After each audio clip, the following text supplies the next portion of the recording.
श्रीधन्वर्षाय स्तोत्रम् नमस्तस्तु महामाये श्रीपीठे सूरपूजिते शङ्खचक्रदास्ते महालक्ष्मी नमस्तुस्ते नमस्ते गरुरूढे कोलं सर्वभयङ्करी सर्वपापहरे देवी महालक्ष्मी नमस्तुस्ते सर्वज्ञ सर्वरदे देवी सर्वदृष्टभयङ्करी सर्वदुःखहरे देवी महालक्ष्मी नमस्तुस्त्यं सिद्धि बुद्धि प्रबदे देवी भूतभुक्ति प्रदायनी मनमुत्रे सदा देवी महालक्ष्मी नमस्तुत्यं अध्यांत्री देवी अध्यांति महेश्वरी योग्यज्ये योग्यसब्बते महालक्ष्मी नमस्तुस्त्यं स्थूल सूक्ष्म महामृद्याय महाशक्ति सौदार्य महापापरेहे देवी महालक्ष्मी नमस्तुस्त्यं पद्मातस्थिते देवी परब्रह्मरूपी परं ज्योष्ठे जन्माहार्ते नमस्तुस्त्यं श्वेतांबरे देवी नानलाकर्भूषिते जगास्तिस्ते जगन्तरस्तलक्ष्मी नमस्तुभ्यं स्तोत्रपाठकः फलं महालक्ष्मी स्तोत्रं यः पठपस्त्रम्नास्ते सर्वसिद्धि मम प्रान्ते राज्यं प्रोमन् सर्वदा एककाले पठे चित्यं महाविनाशनं दिव्यकाले यः पठे स्थितं धन्यधान्यसमवित्तः त्रिकाले यः पठेन् महाशत्रुविनाशं महालक्ष्मी प्रसन्ने वरदा शुभा। श्रीधन्वर्षाय स्तोत्रम् नमस्तस्तु महामाये श्रीपीठे सूरपूजिते शङ्खचक्रदास्ते महालक्ष्मी नमस्तुस्ते नमस्ते गरुरूढे कोलं सर्वभयङ्करी सर्वपापहरे देवी महालक्ष्मी नमस्तुस्ते सर्वज्ञ सर्वरदे देवी सर्वदृष्टभयङ्करी सर्वदुःखहरे देवी महालक्ष्मी नमस्तुस्त्यं सिद्धि बुद्धि प्रबदे देवी भूतभुक्ति प्रदायनी मनमुत्रे सदा देवी महालक्ष्मी नमस्तुत्यं अध्यांत्री देवी अध्यांति महेश्वरी योग्यज्ये योग्यसब्बते महालक्ष्मी नमस्तुस्त्यं स्थूल सूक्ष्म महामृद्याय महाशक्ति सौदार्य महापापरेहे देवी महालक्ष्मी नमस्तुस्त्यं पद्मातस्थिते देवी परब्रह्मरूपी परं ज्योष्ठे जन्माहार्ते नमस्तुस्त्यं श्वेतांबरे देवी नानलाकर्भूषिते जगास्तिस्ते जगन्तरस्तलक्ष्मी नमस्तुभ्यं स्तोत्रपाठकः फलं महालक्ष्मी स्तोत्रं यः पठपस्त्रम्नास्ते सर्वसिद्धि मम प्रान्ते राज्यं प्रोमन् सर्वदा एककाले पठे चित्यं महाविनाशनं दिव्यकाले यः पठे स्थितं धन्यधान्यसमवित्तः त्रिकाले यः पठेन् महाशत्रुविनाशं महालक्ष्मी प्रसन्ने वरदा शुभा। श्रीधन्वर्षाय स्तोत्रम् नमस्तस्तु महामाये श्रीपीठे सूरपूजिते शङ्खचक्रदास्ते महालक्ष्मी नमस्तुस्ते नमस्ते गरुरूढे कोलं सर्वभयङ्करी सर्वपापहरे देवी महालक्ष्मी नमस्तुस्ते सर्वज्ञ सर्वरदे देवी सर्वदृष्टभयङ्करी सर्वदुःखहरे देवी महालक्ष्मी नमस्तुस्त्यं सिद्धि बुद्धि प्रबदे देवी भूतभुक्ति प्रदायनी मनमुत्रे सदा देवी महालक्ष्मी नमस्तुत्यं अध्यांत्री देवी अध्यांति महेश्वरी योग्यज्ये योग्यसब्बते महालक्ष्मी नमस्तुस्त्यं स्थूल सूक्ष्म महामृद्याय महाशक्ति सौदार्य महापापरेहे देवी महालक्ष्मी नमस्तुस्त्यं पद्मातस्थिते देवी परब्रह्मरूपी परं ज्योष्ठे जन्माहार्ते नमस्तुस्त्यं श्वेतांबरे देवी नानलाकर्भूषिते जगास्तिस्ते जगन्तरस्तलक्ष्मी नमस्तुभ्यं स्तोत्रपाठकः फलं महालक्ष्मी स्तोत्रं यः पठपस्त्रम्नास्ते सर्वसिद्धि मम प्रान्ते राज्यं प्रोमन् सर्वदा एककाले पठे चित्यं महाविनाशनं दिव्यकाले यः पठे स्थित्यं धन्यधान्यसमवित्तः त्रिकाले यः पठेन् महाशत्रुविनाशं महालक्ष्मी प्रसन्ने वरदा शुभा। श्री धन्वर्षाय स्तोत्रम्। नमस्तस्तु महामाये श्रीपीठे सूरपूजिते शङ्खचक्रदाहस्ते महालक्ष्मी नमस्तुस्ते। नमस्ते गरुरूढे कोलं सर्वभयङ्करी सर्वपापहरे देवी महालक्ष्मी नमस्तुस्ते। सर्वज्ञ सर्वरदे देवी सर्वदृष्टभयङ्करी सर्वदुःखहरे देवी महालक्ष्मी नमस्तुस्त्यं। सिद्धिबुद्धिप्रभदे देवी भूतभुक्तिप्रदायिनी मन्यमुत्रे सदा देवी महालक्ष्मी नमस्तुत्यम्। अध्यान्त्री देवी अध्यान्ती महेश्वरी योग्यज्ञे योग्यसम्पदे महालक्ष्मी नमस्तुस्त्यं। स्थूल सूक्ष्म महामृद्याय महाशक्ति सौदार्य महापापरेः देवी महालक्ष्मी नमस्तुस्त्यं। पद्मातस्थिते देवी परब्रह्मरूपी परं ज्योष्ठे जन्माहार्ते नमस्तुस्त्यं। श्वेतांबरे देवी नानालङ्कारभूषिते जगास्तिस्ते जगन्तरस्थलक्ष्मी नमस्तुभ्यं। स्तोत्रपाठकः फलं महालक्ष्मी स्तोत्रं यः पठपस्त्रम्नास्ते सर्वसिद्धि मम प्रान्ते राज्यं प्रोमन् सर्वदा। एककाले पठे चित्यं महाविनाशनं दिव्यकाले यः पठे स्थित्यं धन्यधान्यसमवित्तः त्रिकाले यः पठेन् महाशत्रुविनाशं महालक्ष्मी प्रसन्ने वरदा शुभा। श्री धन्वर्षाय स्तोत्रम्। नमस्तस्तु महामाये श्रीपीठे सूरपूजिते शङ्खचक्रदाहस्ते महालक्ष्मी नमस्तुस्ते। नमस्ते गरुरूढे कोलं सर्वभयङ्करी सर्वपापहरे देवी महालक्ष्मी नमस्तुस्ते। सर्वज्ञ सर्वरदे देवी सर्वदृष्टभयङ्करी सर्वदुःखहरे देवी महालक्ष्मी नमस्तुस्त्यं। सिद्धिबुद्धिप्रभदे देवी भूतभुक्तिप्रदायिनी मन्यमुत्रे सदा देवी महालक्ष्मी नमस्तुत्यम्। अध्यान्त्री देवी अध्यान्ती महेश्वरी योग्यज्ञे योग्यसम्पदे महालक्ष्मी नमस्तुस्त्यं। स्थूल सूक्ष्म महामृद्याय महाशक्ति सौदार्य महापापरेः देवी महालक्ष्मी नमस्तुस्त्यं। पद्मातस्थिते देवी परब्रह्मरूपी परं ज्योष्ठे जन्माहार्ते नमस्तुस्त्यं। श्वेतांबरे देवी नानालङ्कारभूषिते जगास्तिस्ते जगन्तरस्थलक्ष्मी नमस्तुभ्यं।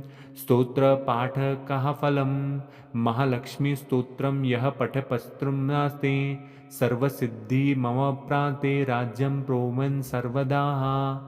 एककाले पठे चित्यं महाविनाशनं दिव्यकाले यः पठे स्थित्यं धन्यधान्यसमवित्तः त्रिकाले यः पठेन् महाशत्रुविनाशं महालक्ष्मी प्रसन्ने वरदा शुभा।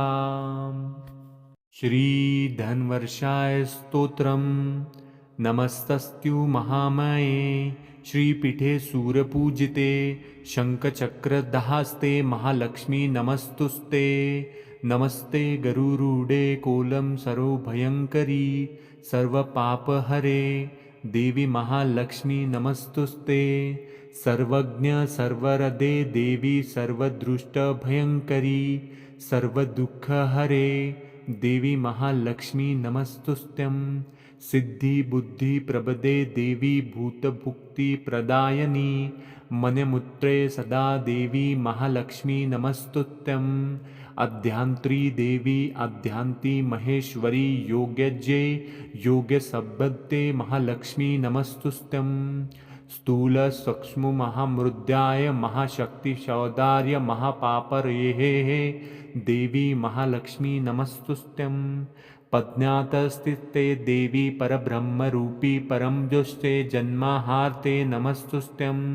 श्वेतांबरे देवी नानलाकर्भूषिते जगास्तिस्ते जगन्तरस्तलक्ष्मी नमस्तुभ्यं स्तोत्रपाठकः फलं महालक्ष्मीस्तोत्रं यः पठपस्त्रम्नास्ते सर्वसिद्धि मम प्रान्ते राज्यं प्रोमन् सर्वदा एककाले पठे चित्यं महाविनाशनं दिव्यकाले यः पठेस्तिस्तं धन्यधान्यसमवित्तः त्रिकाले यः पठेन् महाशत्रुविनाशं महालक्ष्मी प्रसन्ने वरदा शुभा श्रीधन्वर्षाय स्तोत्रम् नमस्तस्तु महामाये श्रीपीठे सूर्यपूजिते शङ्खचक्रदास्ते महालक्ष्मी नमस्तुस्ते नमस्ते गरुरूढे कोलं सर्वभयङ्करी सर्वपापहरे देवी महालक्ष्मी नमस्तुस्ते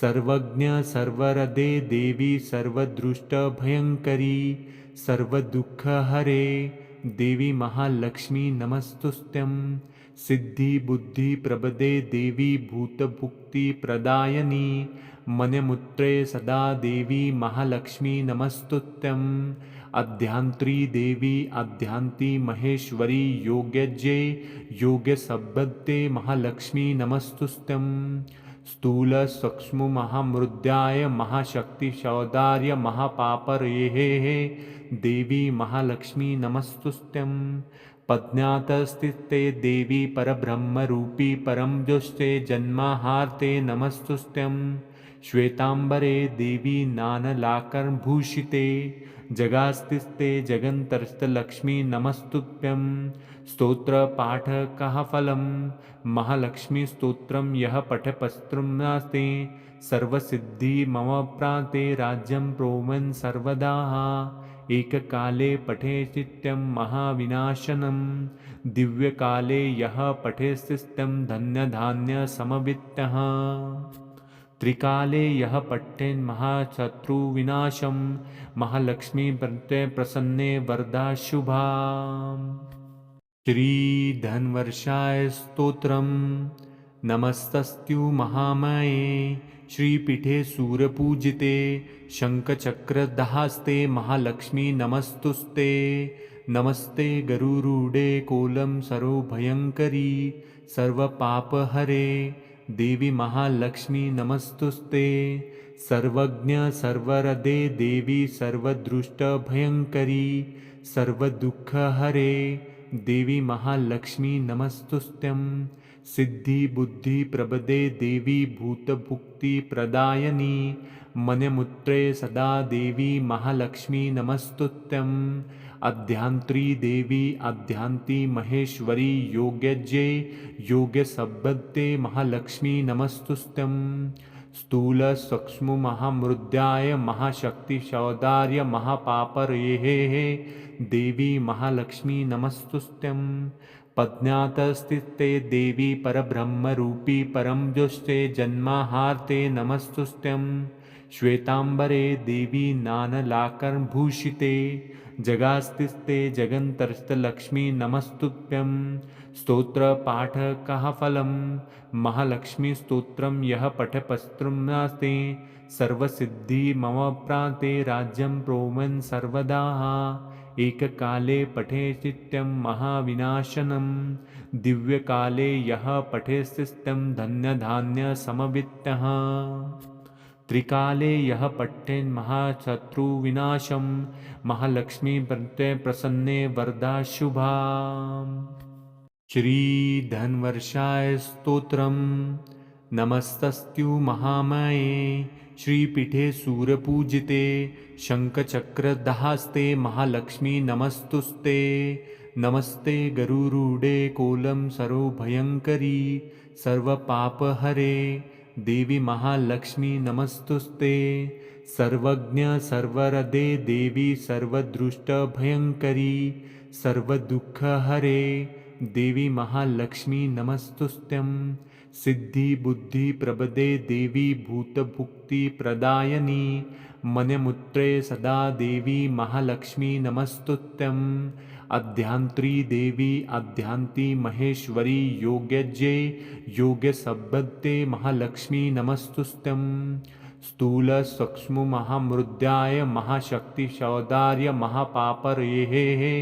देवी महालक्ष्मी नमस्तुस्त्यं पद्मातस्थिते देवी परब्रह्मरूपी परं ज्योष्ठे जन्माहार्ते नमस्तुस्त्यं श्वेतांबरे देवी नानलाकर्णभूषिते जगास्तिस्ते जगन्तरस्तलक्ष्मी नमस्तुभ्यं स्तोत्रपाठकः फलं महालक्ष्मी स्तोत्रं यः पठपस्त्रम्नास्ते सर्वसिद्धि मम प्रान्ते राज्यं प्रोमन् सर्वदा एककाले पठे चित्यं महाविनाशनं दिव्यकाले यः पठेस्तिस्तं धन्यधान्यसमवित्तः त्रिकाले यः पठेन् महाशत्रुविनाशं महालक्ष्मी प्रसन्ने वरदा शुभा।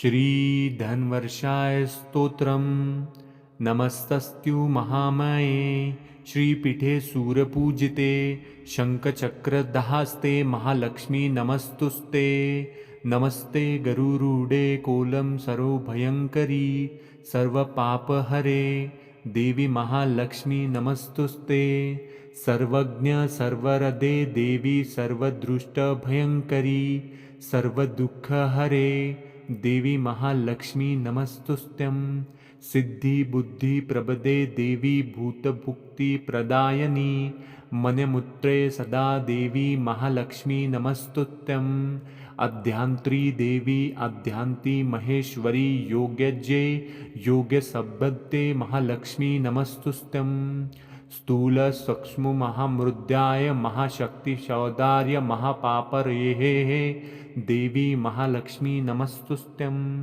पद्मातस्थिते देवी परब्रह्मरूपी परं ज्योष्ठे जन्माहार्ते नमस्तुस्त्यं श्वेतांबरे देवी नानलाकर्णभूषिते जगास्तिस्ते जगन्तरस्तलक्ष्मी नमस्तुभ्यं स्तोत्रपाठकः फलं महालक्ष्मी स्तोत्रं यः पठपस्त्रम्नास्ते सर्वसिद्धि मम प्रान्ते राज्यं प्रोमन् सर्वदा एककाले पठे चित्यं महाविनाशनं दिव्यकाले यः पठेस्तिस्तं धन्यधान्यसमवित्तः त्रिकाले यः पठेन् महाशत्रुविनाशं महालक्ष्मी प्रसन्ने वरदा शुभा।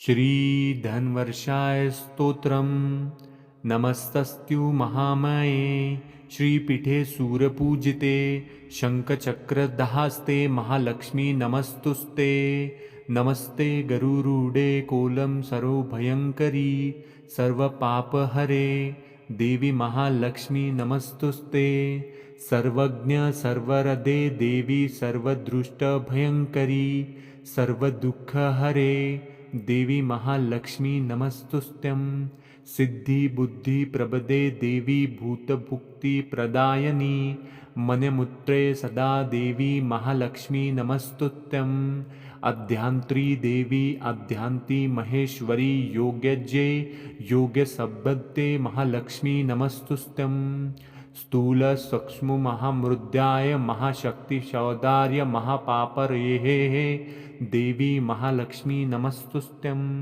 पद्मातस्थिते देवी परब्रह्मरूपी परं ज्योष्ठे जन्माहार्ते नमस्तुस्त्यं श्वेतांबरे देवी नानलाकर्णभूषिते जगास्तिस्ते जगन्तरस्तलक्ष्मी नमस्तुभ्यं स्तोत्रपाठकः फलं महालक्ष्मी स्तोत्रं यः पठपस्त्रम्नास्ते सर्वसिद्धि मम प्रान्ते राज्यं प्रोमन् सर्वदा एककाले पठे चित्यं महाविनाशनं दिव्यकाले यः पठेस्तिस्तं धन्यधान्यसमवित्तः त्रिकाले यः पठेन् महाशत्रुविनाशं महालक्ष्मी प्रसन्ने वरदा शुभा।